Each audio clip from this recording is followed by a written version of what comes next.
किस तरंग को सक्रिय पाया जाता है? कौन सी तरंग को सक्रिय, मस्तिष्क में कौन सी तरंगे होती हैं? तो तीन प्रकार की ये अल्फा, बीटा, थीटा, गामा, ये तरंगे हैं। कौन सी तरंग ध्यान के द्वारा, ध्यान से एक्टिव होती है, सक्रिय होती है? कौन सी तरंग है? बीटा। महत्वपूर्ण प्रश्न है। बीटा है। एक्चुअली अल्फ ये हमने एक्चुअली पहले क्वेश्चन किए थे ना सर, आपने पहले करवाए थे, उसमें बीटा ज्वाइंट में था। एक्चुअली आता है तो अल्फा ही, मेडिटेशन में हाँ अल्फा ही हाँ आता है। हाँ, अल्फा तरंग है। कौन सी तरंग है? इसमें ध्यान के दौरान अल्फा तरंग है जो सक्रिय पाया जाता है। ठीक है। अल्फा, बीटा, थीटा, इसमें कौन सी तरंग है? अल्फा तरंग है। और हमने इसी में प्रश्न देखा था, पैनक्रियाज में तीन प्रकार की सेल्स होती हैं, अल्फा, बीटा और थीटा। इनसे इंसुलिन निकलता है। एक बीटा से इंसुलिन, अल्फा से ग्लूकेगॉन और थीटा से अब्जॉर्प्शन का काम करता है। ये भी महत्वपूर्ण है। और टीचिंग में, उसमें रिसर्च में पाया जाता है अल्फा और बीटा एरर। तो थोड़ा सा, टाइप 1 टाइप 2 एरर। हाँ, टाइप 1 टाइप 2 एरर। ठीक है। अगला प्रश्न है 52। निम्नलिखित में से कौन वैदिक ऋषि हैं? वैदिक ऋषि कौन है? तो वैदिक ऋषि का मतलब जिनका नाम वेद में आता है। वेद में अग्नि है, आदित्य है, वायु है। हाँ, तो अंगिरा का नाम तो है। वैदिक ऋषि के अंतर्गत अंगिरा का नाम तो आता है। और किसका आता है? अंगिरा के साथ में अत्रि ऋषि का आता है। लेकिन रमन महर्षि और महेश योगी ये सब समसामयिक काल के, आधुनिक काल के योगी हैं, वैदिक योगी नहीं है। तो कौन सा ऑप्शन सही है? बी ऑप्शन, ए और सी। ठीक है।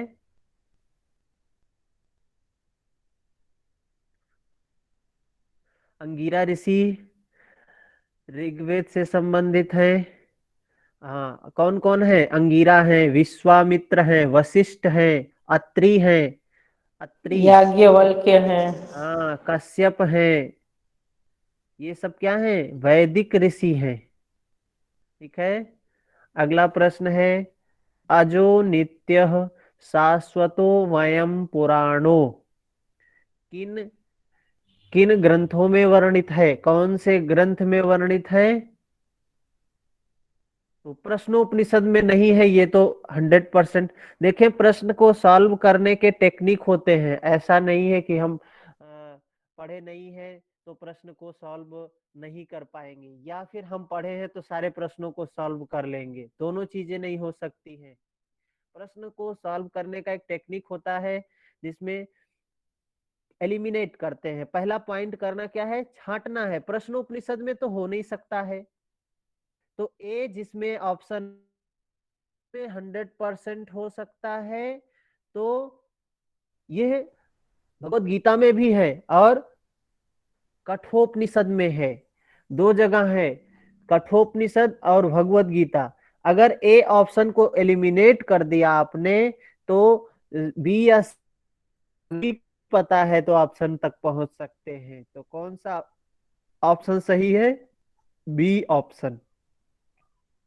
अगला प्रश्न है, ध्यान बिंदु उपनिषद के अनुसार ओंकार के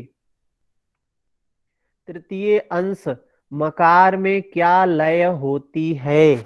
ध्यान बिंदु उपनिषद के अनुसार देखिए, ध्यान बिंदु, नाद बिंदु, इनसे कितने महत्वपूर्ण प्रश्न आते हैं।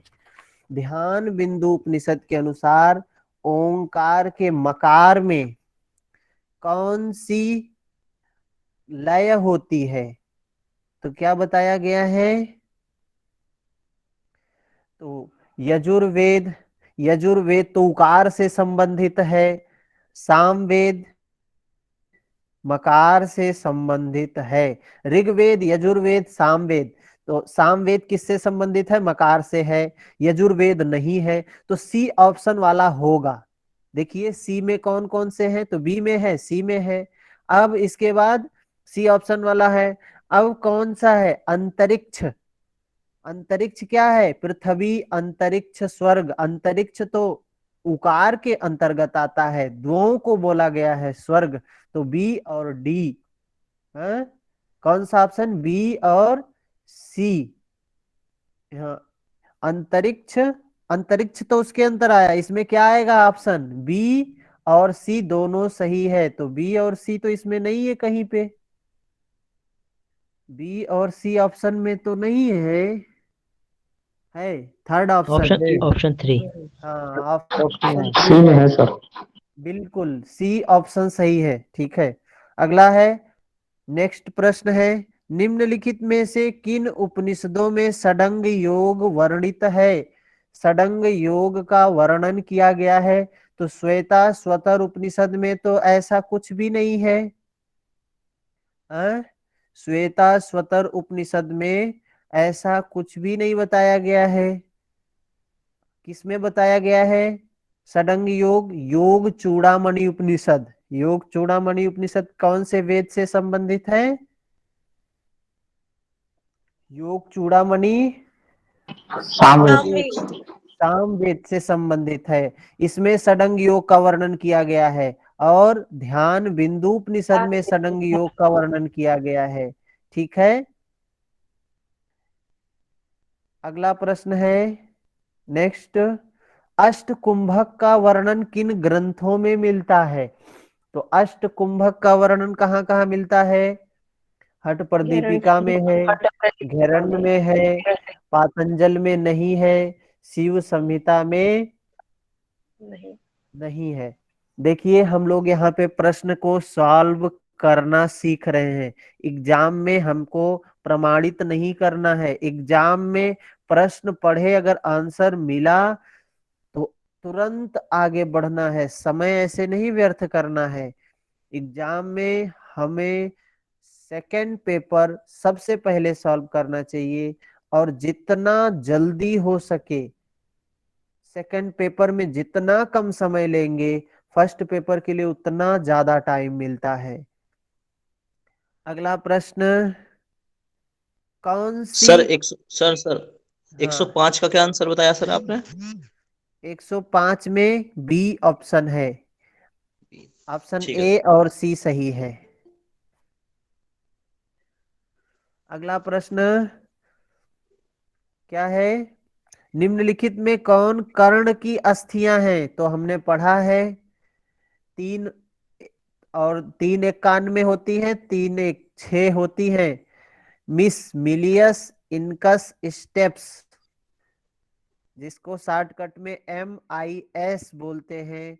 मिलियस, इनकस, स्टेप्स कौन सी अस्थियां हैं?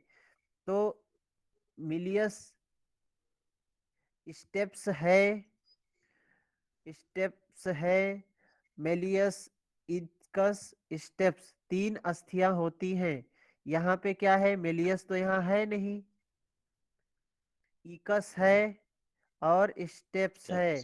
तो ए और बी ऑप्शन सही है, ऑप्शन ए सही है। ठीक है, अगला, नेक्स्ट प्रश्न, योग सूत्र के अनुसार ईश्वर प्रणिधान को किसके अंतर्गत सम्मिलित किया जाता है?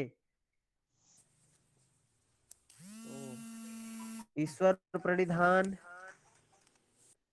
यम के अंतर्गत, अहिंसा सत्य स्तेय ब्रह्मचर्य अपरिग्राह नहीं, यम के अंतर्गत नहीं है। नियम के अंतर्गत है, शौच संतोष तपः स्वाध्याय ईश्वर प्रणिधानानि। और किसके अंतर्गत है? क्रिया योग के अंतर्गत है। क्या है? तपः स्वाध्याय ईश्वर प्रणिधानानि क्रिया योगा। तीन जगह पर, दो जगह पर वर्णन किया गया है। ठीक है, चलिए अगला प्रश्न, जल में घुलनशील विटामिन है? तो कीड़ा। हमने पढ़ा है vitamin A, B, C, D, E और के। विटामिन कौन सा ए, घुलनशील है जल में? तो बी और सी। बी और सी। विटामिन बी और सी जल में जल घुल्य विटामिन है। हम्म। विटामिन ए, डी, ई, ये सब क्या है? के, ये सब वसाघुल्य विटामिन है। फैट सोल्यूबल विटामिन, ये है वाटर सोल्यूबल विटामिन। ठीक है। हम्म। ए, डी, ई, के ये फैट सोल्यूबल है, वसा घुलनशील है। थ्री। अगला प्रश्न है शरीर कौन सौष्ठ। दोनों में घुलनशील होती है? अं? दोनों में वसा और जल दोनों में घुलनशील कौन सी होती है? पता नहीं है, हमने तो नहीं पढ़ा है कौन सा है। ये दो हमारे नॉलेज में है, दो विटामिन के बारे में। Okay sir. अगला प्रश्न है नेक्स्ट, शरीर सौष्ठवों के लिए वर्गीकृत भोजन के अंतर्गत निम्नलिखित में से कौन से खाद्य पदार्थ आते हैं? शरीर सौष्ठव मतलब शरीर की मजबूती के लिए, स्ट्रांग बनाने के लिए शरीर को कौन से खाद्य आते हैं? तो भोजन के अंतर्गत कौन सी चीजें आती हैं? एक तो आती है दलहन की चीजें आती हैं, दाल। और दूसरा मीट, मांस। ये खाद्य पदार्थ आते हैं शरीर को बी सी। मजबूत करने के लिए। ऐसे पदार्थ का यूज किया जाता है। इसमें ऑप्शन में ये है सी ऑप्शन और बी, बी और सी। बी ऑप्शन सही है। ठीक है। शरीर की मजबूती के लिए केवल प्रोटीन पर, किसी का माइक ऑन है तो बंद कर लें।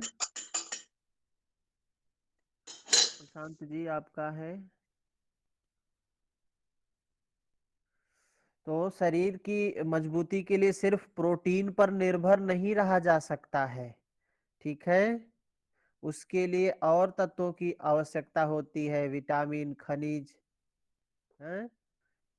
तो इसके लिए शाकाहारी के साथ साथ मांसाहारी भोजन की भी आवश्यकता होती है। आज के ये जो चिकित्सा ये है फील्ड है, ये लोग ऐसा बोलते हैं, लेकिन हमारे यहाँ तो ऐसा नहीं कुछ कहा गया है कि मांसाहार आवश्यक है मनुष्य के लिए।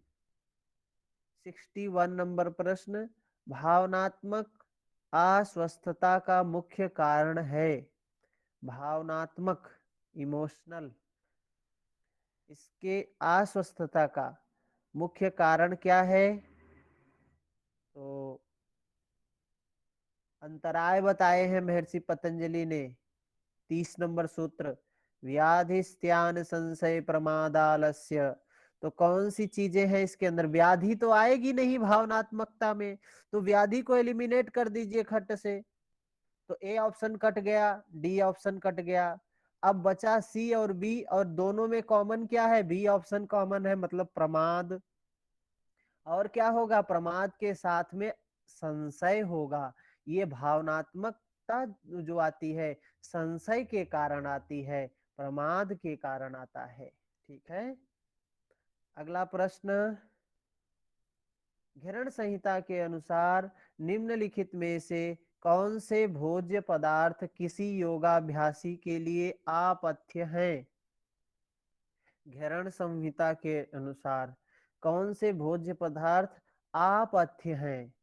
तो मुदग, मूंग की दाल, मूंग को खाने के लिए तो कहा गया है, ये पथ्य में आता है। तो जिसमें ए ऑप्शन है उसको एलिमिनेट कर दीजिए। दूसरा, अब देख लो दोनों में कॉमन कौन सा है? सी है, तो कुलथ तो क्या होगा? अपथ्य होगा। अब बात आती है चना नहीं खाना चाहिए या मसूर नहीं खाना चाहिए? तो क्या नहीं खाना चाहिए? मसूर। मसूर। मसूर और कुलथ दोनों अपथ्य है। चनक, चने का साग खाया जा सकता है, चना खाया जा सकता है, मुदग खाया जा सकता है, पथ्य है। ठीक है। जी सर। हाँ, घेरण संहिता के अनुसार कुलथ और मसूर ये अपथ्य हैं। ठीक है, पथ्य और अपथ्य का वर्णन किया गया है। कड़वा किसको नहीं खाना चाहिए? कड़वा, अम्ल, लवण, तीखा, ये चीजें नहीं खानी चाहिए। दधी, तक्र, साग, उत्कट, मध्य, ताल, कटहल, इन सब का त्याग करें। प्याज, लहसुन, हैं, ऐसे नींबू हुआ, और बहुत सी चीजें हैं जिनको वर्जित किया गया है।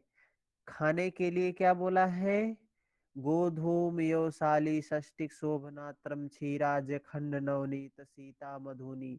क्या है? गेहूं की रोटी, जौ, गेहूं, मूंग, उड़द, उड़द की दाल, परवल, करेला, ककड़ी, केला, बैगन, गूलर, चौलाई, बथुआ, ये सब खाने के लिए कहा है। ठीक है, दूध, दूध, सर तो जो घी का, 5 साग हैं, जो हम्म, 5 साग बताए गए हैं, कौन सा है? जीवंती, बथुआ, ऐसे 5 साग हैं, नाम तो नहीं ध्यान है कौन कौन से हैं। जीवंती, बथुआ, पुनर्नवा हम्म, है, मेघनाद है और चौलाई है। हाँ ये चौलाई पांच। जी हाँ, सर, तो ये थैंक यू। पंच साकम मुद्रादि दिव्य मुद्गम च यमींद्र पथम। घी ले सकते हैं, दूध ले सकते हैं, लेकिन दही नहीं ले सकते हैं, छाछ नहीं ले सकते हैं। ठीक है, अगला प्रश्न है, गर्भावस्था के तृतीय त्रैमास के दौरान निम्नलिखित में से कौन सा आसन वर्जित है? कौन सा आसन वर्जित है? तो मार्जार आसन तो वर्जित नहीं है, मार्जार आसन तो सभी कर सकते हैं, मार्जार आसन सभी कर सकते हैं। ए एलिमिनेट कर दीजिए, ए ऑप्शन और सी ऑप्शन कट गया, बचा क्या? अब दोनों में कॉमन देख लीजिए कौन सा है, तो सी ऑप्शन कॉमन है, पश्चिमोत्तानासन नहीं करना चाहिए। और क्या नहीं करना चाहिए? पवन मुक्तासन, पवन मुक्तासन भी खतरनाक है, अच्छा नहीं है, हैं? ठीक है, ऐसे ही एलिमिनेट करके हमको प्रश्न को सॉल्व करना है। तो पवन मुक्तासन वर्जित है, और कौन कौन से आसन कर सकते हैं? ताड़ासन कर सकते हैं, मार्जार आसन कर सकते हैं, उत्तान, तितली, उत्तान आसन कर सकते हैं, शवासन कर सकते हैं। भद्रासन ठीक है, कर हाँ, सकते हैं। हाँ, भद्रासन कर सकते हैं। ठीक है, वज्रासन कर सकते हैं, उष्ट्रासन भी कर सकते हैं सर। हाँ, उष्ट्रासन, उष्ट्रासन। हाँ, उष्ट्रासन बहुत जो है अच्छा नहीं है, क्योंकि स्पाइन पे जो है वो रहता है ना, प्रेशर पड़ता है, बहुत अच्छा नहीं है उष्ट्रासन, लेकिन कहीं उसका नाम नहीं ऐसा वर्णन किया गया है, करना चाहिए या नहीं करना चाहिए। ठीक है, तो ये सब आसन है। अगला प्रश्न है, निम्नलिखित में से कौन विशुद्धि चक्र से संबंधित नहीं है? विशुद्धि चक्र से संबंधित नहीं है। भैया एक बार ना पेज नंबर बता दीजिए, मेरा थोड़ा सा ना वो रोल हो गया तो समझ नहीं आ रहा मुझे कि कहाँ है वो पेज नंबर। किसमें पेज नंबर नहीं पता चल रहा है आपको? भैया इसमें पेज नंबर बता दीजिए आप, क्योंकि मैं खुद के उससे देख रही थी तो मैं आंसर 82 नहीं एक कर सौ पा रही हूँ। 82 115 क्वेश्चन। Thank you.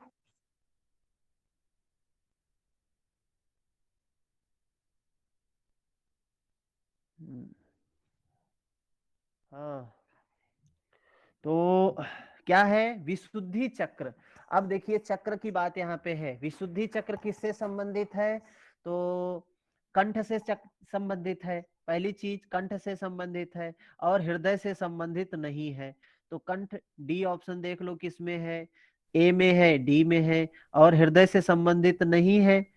ए और डी, ए और डी दोनों ऑप्शन हो सकता है, मे बी। अब ये कंफ्यूजन है 12 और 16 में, मान लीजिए है, हमने तो कई बार पढ़ा है, हम लोगों को याद है, लेकिन हम लोग जैसे बहुत से प्रश्न ऐसे आएंगे, हमने उनको कभी देखा नहीं है, कभी सुना नहीं है, कभी पढ़ा नहीं है, लेकिन उनको भी सॉल्व करना है। तो ऐसे ही एलिमिनेट करके सॉल्व करना चाहिए हमको प्रश्न को। चक्रों में क्या बताया गया है? 4 पेटल्स होते हैं, मूलाधार, स्वाधिष्ठान में 6, मणिपुर में 10, अनाहत में 12, विशुद्धि में 16, आज्ञा चक्र में 2 पेटल्स होते हैं। ठीक है, तो यहाँ पे विशुद्धि 16 और कंठ सी और डी ऑप्शन। नहीं बोला है, नहीं है बोला है वहाँ पे, कुछ हाँ चक्र संबंधित नहीं है। हाँ, देखिए ये भी नेगेटिव महत्वपूर्ण नेगेटिव। प्रश्न है। ये भी महत्वपूर्ण बात है कि हम लोग प्रश्न को पूरा नहीं पढ़ते हैं, आंसर को पढ़ के तुरंत आगे बढ़ जाते हैं, तो गलत हो जाता है। यहाँ पूछा है नहीं है और हम जवाब दे देते हैं है। तो ये चीजें हमें ध्यान में रखनी है, ये गलतियां छोटी छोटी नहीं करनी है हम लोगों को। ये होता कब है? हड़बड़ाहट में होता है, जल्दबाजी में होता है। जल्दबाजी करनी है लेकिन स्मार्ट वर्क करना है, लेकिन बहुत ज्यादा स्मार्ट वर्क नहीं करना है कि बहुत आगे निकल जाए हम। अगला प्रश्न है कौन सा आंसर है सर इसका? नेक्स्ट। इसमें क्या है? 12 12 दल नहीं होता है, विशुद्धि चक्र से संबंधित नहीं है, और हृदय ए और बी। ठीक है सर। ऑप्शन बी सही है इसमें।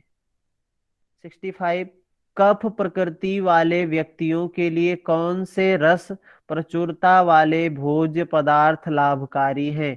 कफ प्रकृति के जो व्यक्ति होते हैं, कफ प्रकृति के व्यक्ति में क्या ज्यादा होता है? तो जल और पृथ्वी 2 तत्व ज्यादा होता है। तो कफ प्रकृति वाले व्यक्ति के लिए कौन सी चीजें लाभकारी होती हैं? तो कटु क्या होगा? लाभकारी होगा। क्योंकि उसमें वायु होता है, हैं? और कौन होगा? तिक्त भी होगा, अम्ल नहीं होगा। अम्ल क्यों नहीं होगा? अम्ल में कौन सी चीजें होती हैं?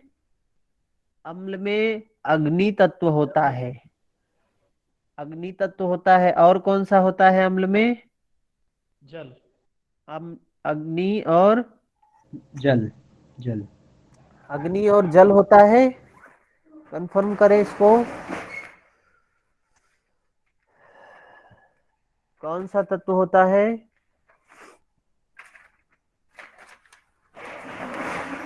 लवण में अग्नि और जल, लवण में होता है अग्नि और जल।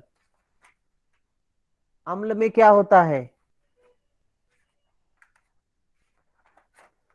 अम्ल में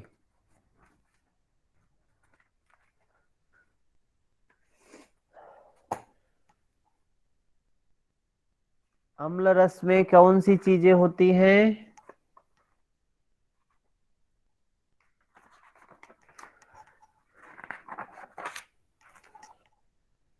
वायु और अग्नि। अग्नि तो होता है लेकिन उसके साथ में क्या होता है? वायु होता है। अम्ल में अग्नि और पृथ्वी तत्व होता है। फिर से कॉन्सेप्ट कर ले क्लियर। मधुर में पृथ्वी और जल होता है। अम्ल यानी खट्टा, इमली जैसे हुआ, नींबू हुआ, अग्नि होता है। तभी तो देखिए थोड़ा सा पड़ता है तो कैसे पूरा एकदम शरीर में होता है, अजीब सी संवेदना होती है। अग्नि तत्व होता है, उसमें तीव्र होता है, और पृथ्वी भी होता है। और इसलिए नहीं खाना है अम्ल खट्टा। किसको नहीं खाना चाहिए? कफ प्रकृति वाले व्यक्ति को नहीं खाना चाहिए। क्यों नहीं खाना चाहिए? क्योंकि उसमें पृथ्वी तत्व होता है। लवण क्यों नहीं लेना चाहिए? क्योंकि उसमें अग्नि तत्व होता है। ठीक है। तिक्त में तो 3 रस होते हैं, विदाही रस बोला गया है। अम्ल, लवण, कटु, इनको विदाही बोला गया है। कटु में भी अग्नि होता है। ठीक है। किसको खा सकते हैं? कटु ले सकते हैं, तिक्त ले सकते हैं। 2 ऑप्शन ठीक है, क्योंकि इसमें वात होता है, दोनों में वायु तत्व होता है। अगला तिक्त में क्या प्रश्न है। होता है? एक बार तिक्त में हाँ? रिपीट करें, तिक्त में क्या होता है?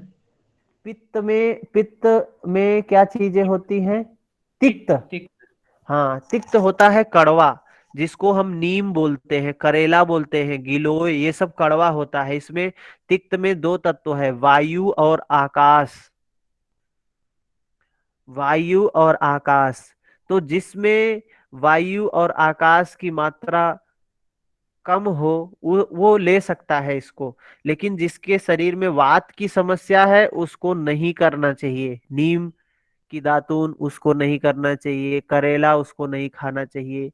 हाँ, ये कौन चीजें सा ऑप्शन सही हुआ सर उसमें? इसमें कटु और तिक्त, सी और डी सर ऑप्शन। सर एक बार कट्टू का और बता दीजिए, कट्टू में कौन से होते हैं? कटु में दो तत्व होता है, वायु और अग्नि तत्व होता है। वायु तत्व की प्रधानता होती है कटु में, और अग्नि तत्व होता है। कटु का उदाहरण क्या है? हींग है, मरीच है, ये सब क्या है? कटु है। और तिक्त में क्या होता है? वायु और आकाश होता है। तो यहाँ ऑप्शन कौन सा सही है? D option. अगला प्रश्न अगला प्रश्न क्या है? 16 नंबर, 116। हठ प्रदीपिका के अनुसार हठ योग सिद्धि के 6 कारणों में निम्नलिखित में कौन शामिल नहीं है? मतलब किसको बोल रहे हैं? साधक तत्व की बात कर रहे हैं। कितने साधक तत्व हठ प्रदीपिका में बताए गए हैं? 6। पहले बाधक बताया है 15 में, 16 में साधक बताया है। क्या है? उत्साहात, साहसात, धैर्यात, तत्व ज्ञानात, निश्चयात, जनसंग परित्यागा, षड्भिर योगो प्रसिद्ध्यति। ये निश्चयात और तत्व ज्ञान, ये दो चीजें हैं। कौन शामिल नहीं है? श्रद्धा और स्मृति, ये दो चीजें शामिल नहीं है, श्रद्धा और स्मृति। लेकिन महर्षि पतंजलि के अनुसार श्रद्धा और स्मृति, श्रद्धा वीर स्मृति समाधि, ये भी साधक तत्व हैं। यहाँ पूछा है स्वात्मा राम के अनुसार, तो इसमें क्या ऑप्शन होगा? B option. अगला प्रश्न है, कौन से आसन घुमावदार आसन है? घुमावदार आसन कौन से हैं? तो सिंपल सा है, अर्ध मत्स्येंद्रासन घुमावदार आसन है, और कटी चक्रासन घुमावदार आसन है। अगला प्रश्न है 68। घेरण संहिता के अनुसार किन ऋतुओं में हठ योगाभ्यास आरंभ नहीं करना चाहिए? तो दो ऋतुएं हैं जिसमें हम कर सकते हैं। किसमें कर सकते हैं? एक तो उत्तरायण का जो मध्य होता है, वसंत ऋतु, वसंत और शरद। और दक्षिणायन का जो मध्य होता है, शरद ऋतु। इन दोनों में कर सकते हैं। और किसमें नहीं कर सकते हैं? इन दोनों को हटा दीजिए, जिसमें ऑप्शन मिले बी और सी वही सही है, तो डी ऑप्शन है। ठीक है। वर्षा अगला अगला प्रश्न, वर्षा दो ही में कर सकते हैं, बसंत में करते हैं और शरद में करते हैं तो अच्छा है, बाकी समय में करते हैं तो अच्छा नहीं है। चाहे वो शिशिर हो, चाहे वो ग्रीष्म हो, चाहे वर्षा हो, चाहे हेमंत हो, कुछ भी हो। एक योग शिक्षक की क्या विशेषता होनी चाहिए? सात्विक व्यक्तित्व होना चाहिए।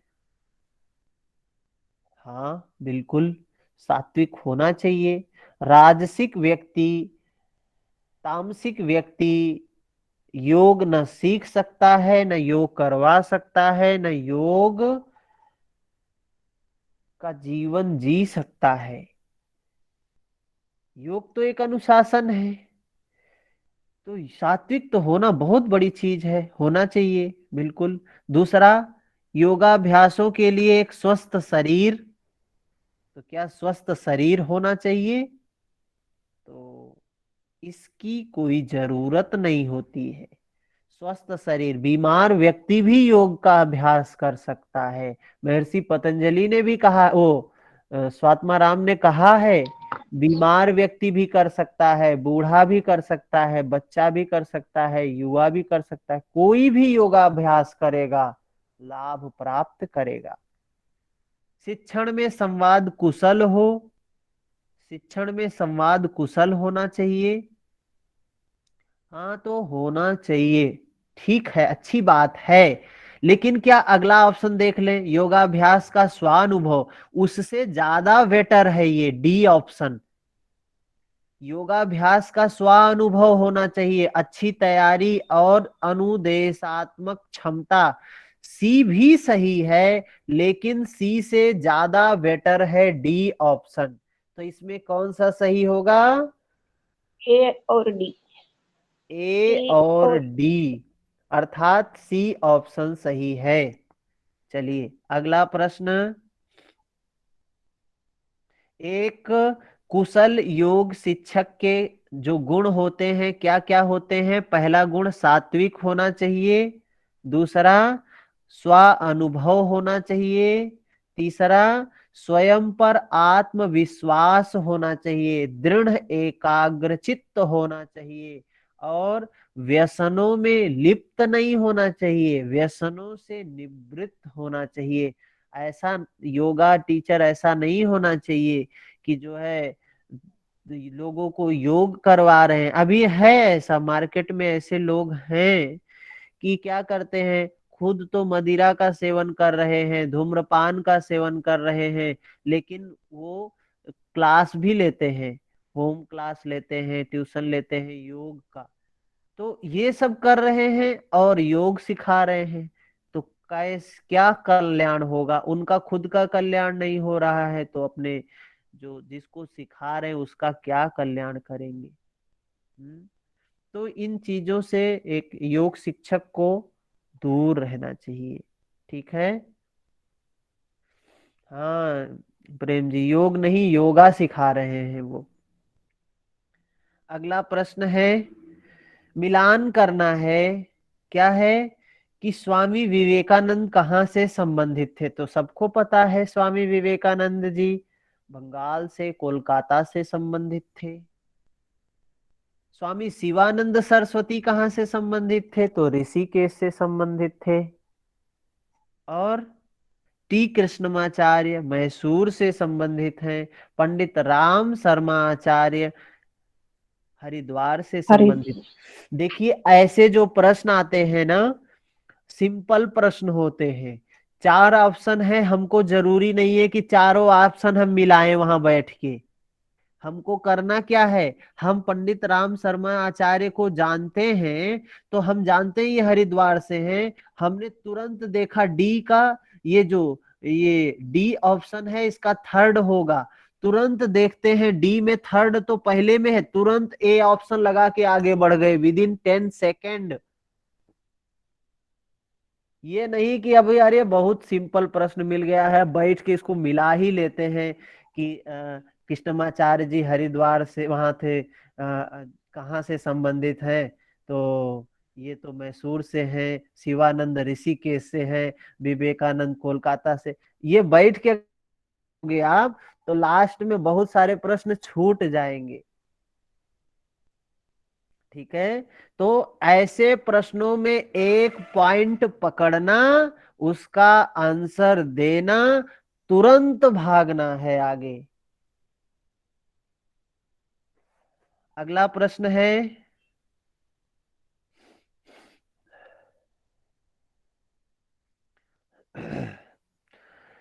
क्या है? ये नाम दिया, इसमें भी सूची मिलान करना है। विवेकानंद जी ने क्या दिया है, अरविंद ने क्या दिया है, रमन महर्षि ने और दयानंद सरस्वती ने क्या दिया है? तो सभी को पता है विवेकानंद जी ने राजयोग की बात की है, अरविंद ने पूर्ण योग की बात की है, महर्षि रमन ज्ञान योग की बात करते हैं, दयानंद सरस्वती उपासना की बात करते हैं, वेद की बात करते हैं, वेदांत की बात करते हैं, वेदों की ओर लौटने की बात करते हैं, दयानंद सरस्वती। तो ऐसे प्रश्न आते हैं, इसमें एक ऑप्शन मिला, तुरंत मिलाया और भागे, इतना तेज भागे, नहीं तो टाइम भाग रहा है वहां पे, पता नहीं चलता है 3 घंटा कैसे बीत जाता है, पता ही नहीं चलता है। और एग्जाम में सेकंड पेपर में हम जितना कम समय देंगे, फर्स्ट पेपर में उतना ज्यादा मार्क कर सकते हैं। अगला प्रश्न है, तैत्तिरीय उपनिषद के अनुसार सूची है 2, ये मिलान करना है। तैत्तिरीय उपनिषद हमने सभी ने पढ़ा है। तैत्तिरीय उपनिषद में ये श्रद्धा, रित, सत, योग, इसके बारे में बताया गया है। श्रद्धा, रित, सत, योग, ये क्या है? श्रद्धा सिर है। किसका सिर है? ये कौन से कोष का? विज्ञानमय कोष का। देखिए ये प्रश्न पिछले बार भी आया था, इसमें भी मिल गया। श्रद्धा सिर है। सत, रित क्या है? दायां अंग है। सत क्या है? बायां अंग है। मध्य अंग है। सत्य, योग और मह, योग, श्रद्धा, रित, सत, योग। ठीक है, तो ये ऑप्शन अब इसमें थोड़ा सा इधर उधर भी है, तो तुरंत सिर्फ क्या है? श्रद्धा सिर। ए में थर्ड ऑप्शन जिसमें है, मिलाए, आगे बढ़ गए। हम लोग जो पहली बार एग्जाम देने जाते हैं ना, बहुत से लोग इसमें पहली बार एग्जाम देने जा रहे होंगे, तो जैसे ऐसे प्रश्न आएंगे तो बहुत खुश होंगे, अरे ये तो खूब पढ़े हैं इसको, और सारा ऑप्शन मिलाने लगेंगे। हाँ, एकदम 100% करके ही जाएंगे, कोई मतलब नहीं है। 5 मिनट देंगे तब भी 2 नंबर देगा, 10 सेकंड देंगे तब भी 2 नंबर देगा। ये नहीं कहेगा कि इस पे खूब टाइम दिए हो तो थोड़ा सा नंबर ज्यादा दे दे। हाँ? अगला प्रश्न है, नाद बिंदु उपनिषद के अनुसार मिलान करने की बात कहें, नाद बिंदु उपनिषद अकार, उकार, मकार, अर्धमात्रा। देखिए अर्धमात्रा तो अकार, उकार, मकार, इसमें मिलान करने के लिए कहा है, क्या होगा? अकार किससे संबंधित है? पता है, अग्नि से संबंधित है। उकार वायु से संबंधित है। मकार आदित्य से संबंधित है। अकार, उकार, मकार, अग्नि, वायु, आदित्य, ऋग्वेद, सामवेद और ऋग्वेद, सामवेद, यजुर्वेद, ये सब तो हमने उसमें भी पढ़ा है, ध्यान बिंदु उपनिषद में भी पढ़ा है। यहाँ अर्धमात्रा का देव कौन है? वारुणी देव है, वरुण जी हैं। और वरुण जी सब, ये वारुणी अर्धमात्रा को सबसे श्रेष्ठ मात्रा भी बोला गया है नाद बिंदु उपनिषद में। ठीक है, 74। नेक्स्ट प्रश्न है, क्या है? यहाँ भी मिलान करने की बात आती है। ये सब बहुत सिंपल प्रश्न, प्रश्न तो बड़े हैं लेकिन बहुत कम टाइम टेकिंग वाले प्रश्न हैं, और 100 बहुत सिंपल प्रश्न है। 4 चीज पूछा, एक ही आ रहा है, आंसर दे दिए आप। क्या है? तीव्र संवेगा नाम सन्नह। सोचना है कहाँ दिया गया है, कौन से पाद में है, नहीं पता है तो दूसरा देखो, तदर्थ एव दृश्यस्यात्मा, ये कहाँ बोला गया, ये भी नहीं पता है। क्रमान्यत्वम परिणामान्यत्वे हेतु, ये भी। तो अगर कुछ भी नहीं पता होगा तो फिर क्या करेंगे? थोड़ा बहुत तो पता होना चाहिए ना। तो कौन से सूत्र, कौन से पाद से संबंधित हैं, ये भी प्रश्न आता है। हैं? तो तीव्र संवेगा नाम सदना, ये तो पहले ही पाद में बोला है, समाधि पाद में ही बोला है। अगर यही चीज इतना पता है कि ए में थर्ड है, तो डी ऑप्शन सही है, आगे बढ़ गए। अगला प्रश्न से क्या है? इसमें भी मिलान करने के लिए आया है, दृक् शक्ति, दर्शन शक्ति, विशेष, चीज है। अगर आपको इतना नहीं पता है कि दर्शन शक्ति कौन सी है, दृक् शक्ति कौन सी है, दिख शक्ति मतलब देखने की शक्ति पुरुष की है, दर्शन शक्ति दिखाने की शक्ति किसकी है? ये बुद्धि है, यहाँ पे बुद्धि। और विशेष क्या है? विशेष इंद्रियां, कर्म इंद्रियां और मन और महाभूत, ये सब विशेष हैं। अविशेष क्या है? तन मात्रा है। अलिंग क्या है? मूल प्रकृति है। अब इतना भी नहीं पता है तो क्या पता होगा एक योग के स्टूडेंट को। अगला प्रश्न है 7। नेक्स्ट क्या कह रहे हैं इसमें भी देखिए ऐसे योग सूत्र से प्रश्न आते हैं। अभी साल 2 साल से योग सूत्र से अच्छे खासे प्रश्न आ रहे हैं, उपनिषदों से अच्छे खासे प्रश्न आ रहे हैं। एनाटॉमी को अभी थोड़ा सा डाउन कर दिया है, अब ये सब ज्यादा ट्रेंड चल रहा है। उपनिषद से और योग सूत्र से अच्छे खासे प्रश्न आ रहे हैं। अब देखिए यहीं पर देखिए कितने प्रश्न आए हैं योग सूत्र से। क्या है? पूर्वे शाम अपनी गुरु। योग सूत्र के 15 मिनिमम हो गए और मैक्सिमम 20 तक जा सकता है। और 15 तो मिनिमम होंगे। हाँ, और इसमें शायद इसी में है, 2 उससे आया है, योग सूत्र का ही पैसेज भी 2 आ गया है। हाँ? इसी में है या 20 वाले में है, 2 पैसेज योग सूत्र से आया है, प्लस 10-15 प्रश्न तो है ही, पैसेज भी योग सूत्र से दे दिया है। तो क्या है इसमें? पूर्वे शाम अपि गुरु कालेनान वक्षेदात। क्या है? मिलान करना है। हृदय चित्त संवित ततो द्वंद्वा विघाता। अगर इसको कुछ किसी को नहीं पता है कि ततो द्वंद्वा अभिघाता आसन का परिणाम बोला गया है, तो अगर इतना पता है तो भी आपका प्रश्न काफी हद तक सॉल्व हो सकता है। सी में आई भी। अब ये सी में चौथा ऑप्शन देख लो किसमें है, एक ही जगह मिल रहा है। अभ्यास अगर वो भी नहीं पता है तो अभ्यास की बात देख लो। सतु दीर्घ काल नैरंतर ये सत्कारा सेवितो दृढ़ भूमि, अभ्यास की बात है। हैं? अगर अब कुछ भी नहीं पता है तो क्या देगा एग्जाम व्यक्ति? अगला प्रश्न,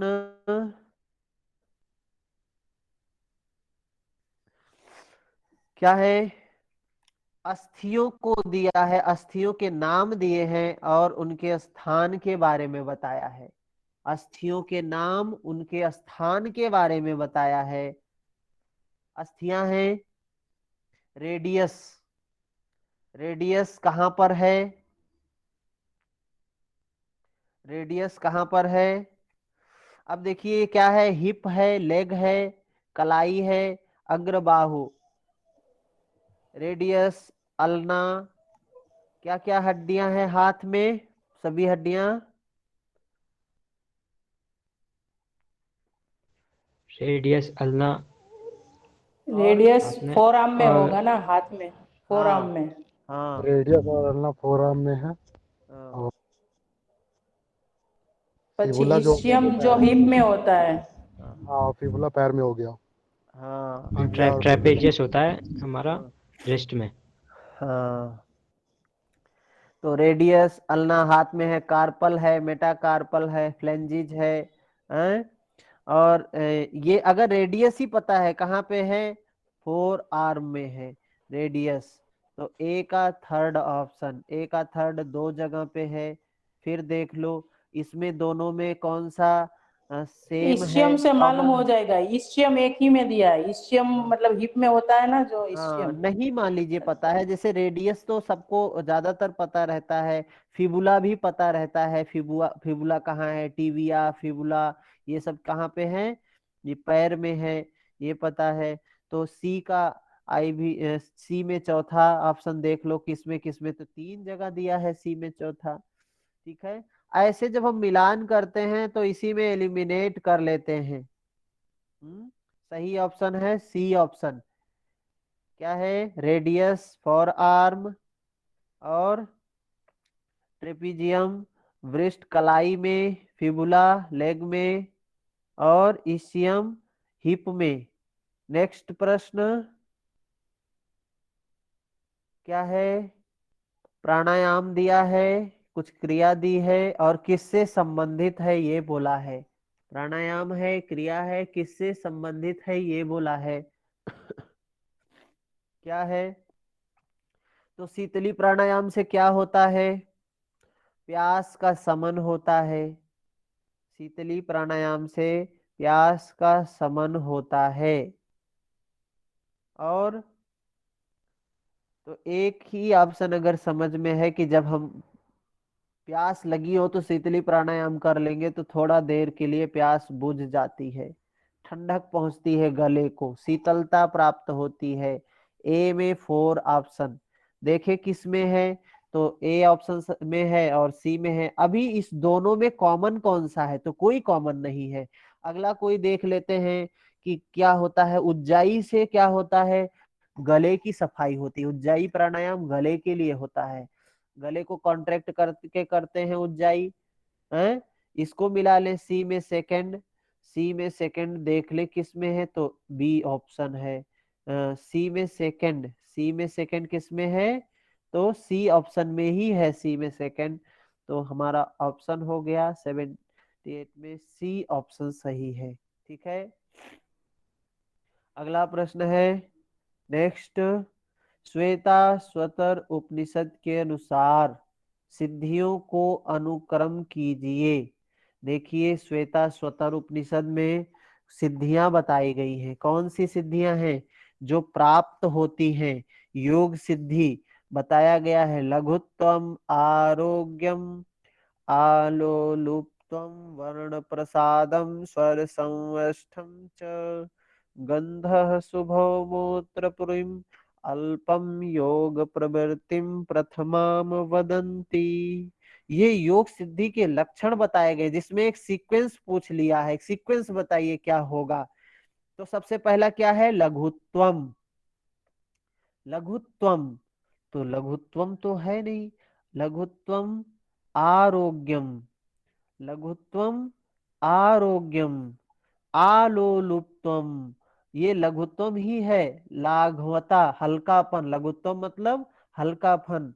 लघुत्वम आरोग्यम दूसरे नंबर पर, आरोग्यम आलोलुप्तम तीसरे नंबर पर, वर्ण प्रसादम चौथे नंबर पर, स्वर संवस्थम पांचवें नंबर पर।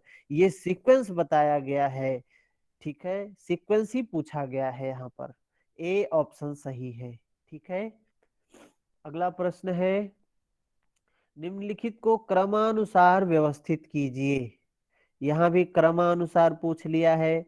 क्या है क्रमानुसार पूछा है, कौन सी चीजों को पूछा है। पहले अध्याय में 30 नंबर सूत्र है अंतराय का, उसी का क्रम पूछ लिया है।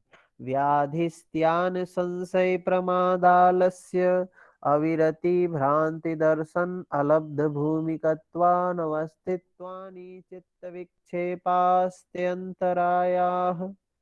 ये व्याधि स्त्यान संशय प्रमाद आलस्य आविरति भ्रांति दर्शन अलब्ध भूमिकत्व, इनका सीक्वेंस पूछा है। तो सबसे पहले क्या है, व्याधि, व्याधि नहीं है। अस्त्यान, अस्त्यान भी नहीं है। संशय, बी ऑप्शन सबसे पहले होगा। देखो बी जिसमें है उसी को टिक मारो, तुरंत आगे बढ़ जाओ। कौन सा है, सी ऑप्शन सही है, सी। ठीक है, अगला प्रश्न है। सर ये प्रश्न में देखा वो लोग ने पांचवा ऑप्शन भी दिया है, जबकि नीचे सिलेक्शन में नहीं है। हाँ, यहाँ 5 भी दे दिया है। देखिए कैसा किया है कि 5 ऑप्शन दे दिए हैं यहाँ पर। तो ऐसे देखिए क्या होता है ना कि हम लोग एग्जाम जो होता है, ये एग्जाम हम कितना जानते हैं वो मैटर नहीं करता है। क्या नहीं जानते हैं ये भी मैटर नहीं करता है। एग्जाम को कैसे हम डील करते हैं, किस तरीके से। जब अगर हम एग्जाम हॉल में गए हैं और अपने आप को डिप्रेस कर लिए, कितने लोग तो पहले ही डिप्रेशन में रहते हैं। अरे एग्जाम है, एग्जाम है, एग्जाम है, पेपर आते आते पसीना छूट गया, क्या सॉल्व करेंगे, सब उल्टा पुल्टा करके चले आएंगे। आते हुए भी गड़बड़ करके चले आते हैं। जब हम किसी चीज को प्रेशर नहीं लेते हैं, रिलैक्स होते हैं, तनाव मुक्त होते हैं, तो आराम से चीजें, कठिन से कठिन चीजें, कठिन से कठिन प्रश्न आराम से सॉल्व हो जाते हैं। और स्ट्रेस में है तो सिंपल से प्रश्न गलत करके चले आते हैं। अगला प्रश्न है, नेफ्रॉन। नेफ्रॉन के निम्नलिखित भागों का सही क्रम बताइए। नेफ्रॉन तो हमने पढ़ा है, इसमें किडनी के बारे में हम पढ़ रहे थे, तो उसमें हमने देखा था नेफ्रॉन के बारे में हमने पढ़ा था। उसका क्रम देखिए आया है। क्या है क्रम में? नेफ्रॉन के निम्नलिखित भागों का सही क्रम बताइए। तो सबसे पहले क्या हमने देखा था? ग्लोमे ग्लोमेरुलस सबसे पहले होता है, आगे गुच्छा के रूप में होता है ग्लोमेरुलस।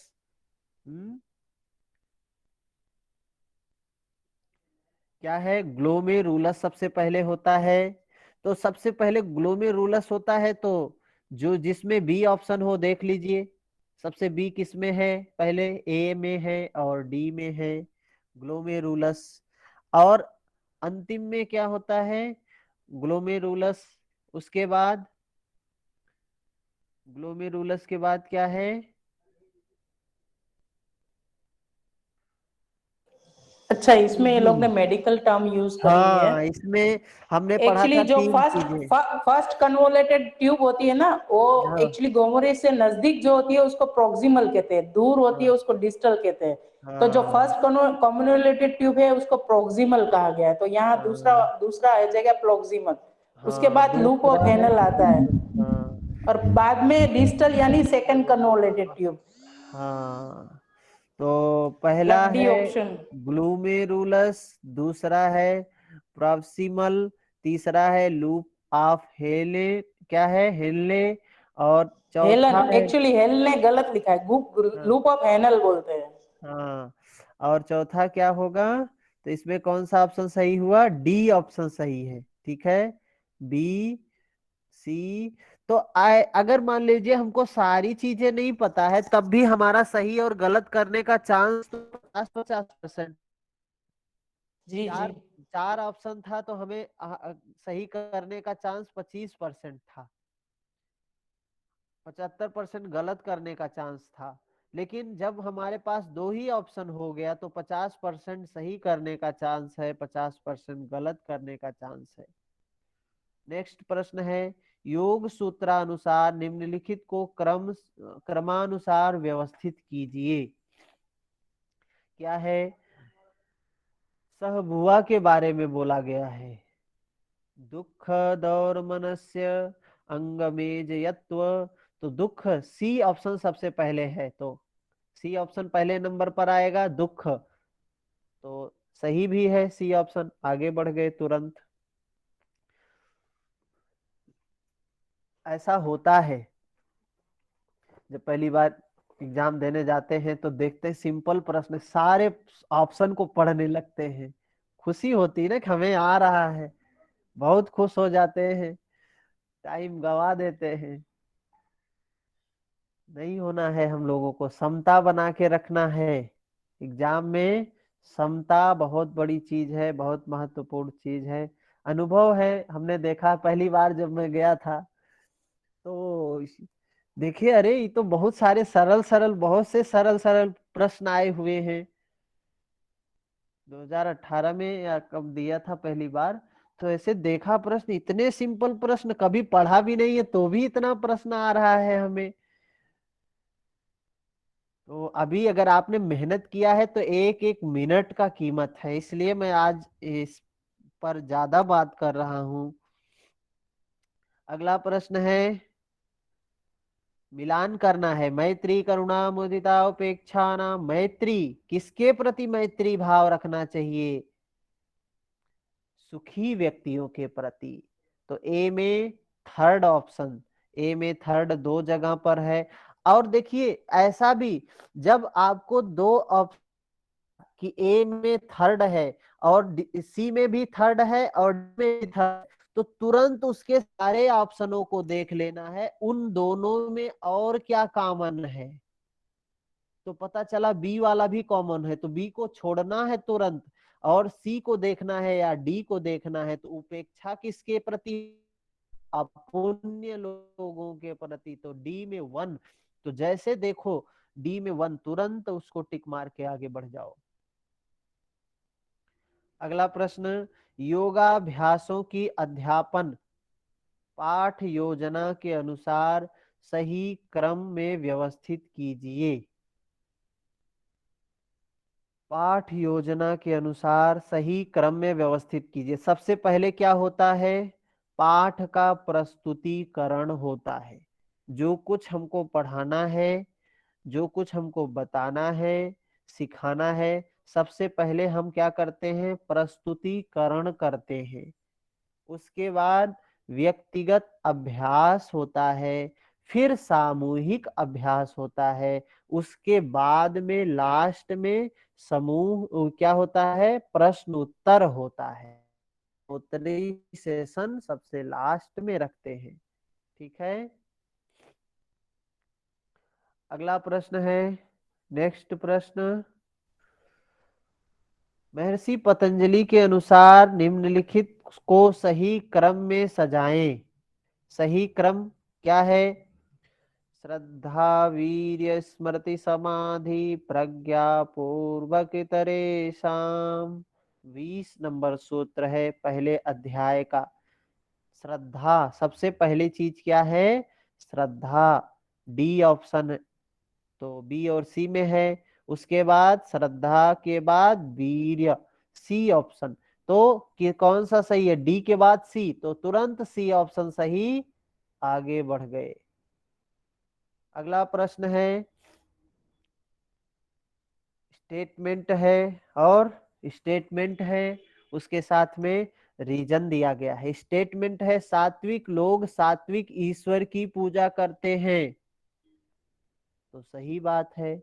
जो राजसिक होते हैं राजसिक व्यक्ति को, तामसिक होते हैं तामसिक को, और जो सात्विक होते हैं सात्विक व्यक्ति की पूजा करते हैं। तो सत्य बात है। रीजन क्या है? सात्विक लोग गर्म, नमकीन, स्वादिष्ट भोजन पसंद करते हैं। तो क्या रीजन सही है? रीजन ही सही नहीं है। रीजन सही नहीं है। पहले तो देखना है सही है कि नहीं सही है। नहीं सही है तो तीसरे कदम पे जाना ही नहीं है। लेकिन अगर होता कि सही है तो फिर क्या देखते हम? ये डिफाइन कर रहा है या नहीं कर रहा है। हम समझिए बड़े काम से बच गए, नहीं है तो एक ही सही है। ए स्टेटमेंट सही है, रीजन गलत है। तो क्या है ऑप्शन? ए सही है, आर गलत है। चले, अगला प्रश्न है, वो भी स्टेटमेंट है। आनंददायक मनोदशा में बहुत अच्छे अच्छे विचार आते हैं। आनंददायक मनोदशा में अच्छे अच्छे विचार आते हैं, सही है। रीजन क्या दिया है? संज्ञान संवेग से प्रभावित नहीं होता है। क्या है? संज्ञान संवेग से प्रभावित नहीं होता है। संज्ञान का मतलब क्या है?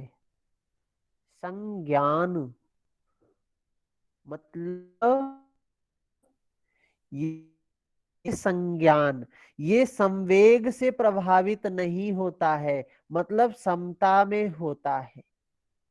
प्रभावित नहीं होता है मतलब ये जो संवेदनाएं हैं, चाहे सुखद हो या दुखद हो, सम्यक ज्ञान वाला जो व्यक्ति होता है उससे प्रभावित नहीं होता है। न सुख से प्रभावित होता है, न दुख से प्रभावित होता है, किसी चीज से प्रभावित नहीं होता। क्या होता है? समज्ञान, समता में स्थित जो होता है वो प्रभावित नहीं होता। दोनों बातें सही हैं, ये भी सही है, वो भी सही है, लेकिन इसका जो रीजन है उस वो सही नहीं है, डिफाइन नहीं कर रहा है। ए ऑप्शन को डिफाइन नहीं कर रहा है, लेकिन रीजन सही है। स्टेटमेंट भी सही है, लेकिन उसका एक्सप्लेनेशन नहीं कर रहा है, एक्सप्लेन नहीं कर रहा है उसको, स्टेटमेंट को। तो कौन सा ऑप्शन सही है यहाँ पर? B option. अगला प्रश्न है, अगला प्रश्न है, स्टेटमेंट है, रीजन है। स्टेटमेंट क्या है? योग कार्यक्रम, योग कार्यक्रम में प्रेरणा के साथ प्रदर्शन विधि का उच्च शैक्षणिक महत्व है। तो सही बात है। योग कार्यक्रम में क्या है? प्रेरणा के साथ प्रदर्शन विधि का उच्च शैक्षणिक महत्व है। प्रदर्शन विधि का, प्रदर्शन जो होता है शैक्षणिक महत्व है उसका, है। हाँ बिल्कुल सही है, सही बात कह रहे हैं। अगला क्या है, रीजन क्या है, यह देखकर विश्वास करना करके सीखना के सिद्धांत का समर्थन करता है। यह सैद्धांतिक तथा प्रायोगिक शिक्षण का सम्मिश्रण है। तो ये भी सही बात कह रहा है। क्या व्याख्या सही है? स्टेटमेंट फिर से पढ़े। जी देखें, ऐसे प्रश्नों को सॉल्व करते समय हमको प्रश्न को कम से कम 2-3 बार पढ़ना होता है, तभी प्रश्न सॉल्व होते हैं। कभी ऐसे प्रश्न को पढ़ के तुरंत आंसर नहीं करना चाहिए। एक बार पढ़िए, 2 बार पढ़िए, 3 बार पढ़िए, तभी प्रश्न के जवाब दीजिए। ऐसे प्रश्नों में हमको थोड़ा सा टाइम लेना चाहिए। जो सिंपल प्रश्न है वहां टाइम नहीं लेना है, जो आ रहे हैं वहां टाइम नहीं लेना है, लेकिन ऐसे प्रश्नों में हमको टाइम लेना चाहिए। पढ़ें, प्रश्न को फिर से पढ़ें। योग कार्यक्रम में प्रेरणा के साथ प्रदर्शन विधि का उच्च शैक्षणिक महत्व है। सही बात कह रहा है। अगला क्या कह रहा है, रीजन क्यों महत्व है, क्योंकि यह देखकर विश्वास करना, क्या है, यह देखकर विश्वास करना करके सीखने के सिद्धांत का समर्थन करता है। ये समर्थन करता, हाँ ये बात तो सही है। रीजन भी सही दे रहा है, स्टेटमेंट भी सही है, रीजन भी सही है, उसका एक्सप्लेनेशन भी कर रहा है, दोनों सही है। तो ए ऑप्शन सही है। ठीक है। अगला फिर देखिए, स्टेटमेंट, कितने स्टेटमेंट आते हैं, फ्री के नंबर है। जिसको नहीं आता है सब में ये ऑप्शन करके चला है तो भी 2-3 नंबर तो पा ही जाएगा बेचारा। क्या है, उड्डयन और नौली दोनों का अभ्यास बाह्य श्वसन धारणा की व्यवस्था में किया जाता है। स्टेटमेंट क्या है, उड्डयन और नौली दोनों का अभ्यास बाह्य श्वसन, उड्डयन कब करते हैं, बाहर श्वास को निकालकर जालंधर बंद लगा के, ये तब उड्डयन करते हैं। और नौली भी बाहर श्वास निकाल के करते हैं। तो बिल्कुल सही बात कह रहा है। रीजन क्या है, उड्डयन और नौली दोनों में अभ्यास के समय उदरीय ऋण दबाव बनता है। क्योंकि रीजन भी सही है, स्टेटमेंट भी सही है, रीजन भी सही है, और उसका एक्सप्लेनेशन भी सही कर रहा है, एक्सप्लेन भी कर रहा है। तो ऑप्शन कौन सा सही है, ए ऑप्शन। अगला प्रश्न है 90, ये भी देखिए, ये भी प्रश्न वही बता रहा है, स्टेटमेंट और रीजन। अविद्या के अभाव से संयोग का अभाव होता है। तो अविद्या के अभाव से संयोग का अभाव होता है, सही है? अगला सर रीजन क्या, संयोग का अभाव हान है। हाँ, अविद्या का अभाव जब होता है तो संयोग का भी अभाव होता है। क्या है, सही है, उसी को ही तो हम बोलते हैं। संयोगाभाव हानम। ये संयोग का भी अभाव हो, जब विद्या आ जाती है तो संयोग कहां से होगा। रीजन क्या कह रहा है, संयोग का कारण अस्मिता है। तो संयोग का कारण क्या बताया गया है, अविद्या। अविद्या भाव है। शक्ति और दर्शन शक्ति। हाँ, अविद्या की वजह से संयोग होता है। तो ये रीजन गलत है। तो जब रीजन गलत है तो बहुत ज्यादा सोचना ही नहीं है, तुरंत क्या लगाना है, ए सही और गलत। ठीक है। इसके बाद देखिए हमारे पास आया है ये कंप्रिहेंशन। ये तो कर लेंगे खुद सर। ये खुद भी कर लेंगे और योग से संबंधित है, इसमें बहुत ज्यादा कुछ नहीं है, देखिए योग से ही संबंधित है ये। और अगला जो है सेकंड वाला जो है वो भी योग से वही संबंधित है। तो ऐसे 2 कंप्रिहेंशन आ गए, ये भी थोड़े से 10 मिनट में 10 क्वेश्चन होने वाले हैं, बिल्कुल आराम से, इसमें बड़ी चीजें नहीं होती हैं। ठीक है, तो हमें जब भी एग्जाम में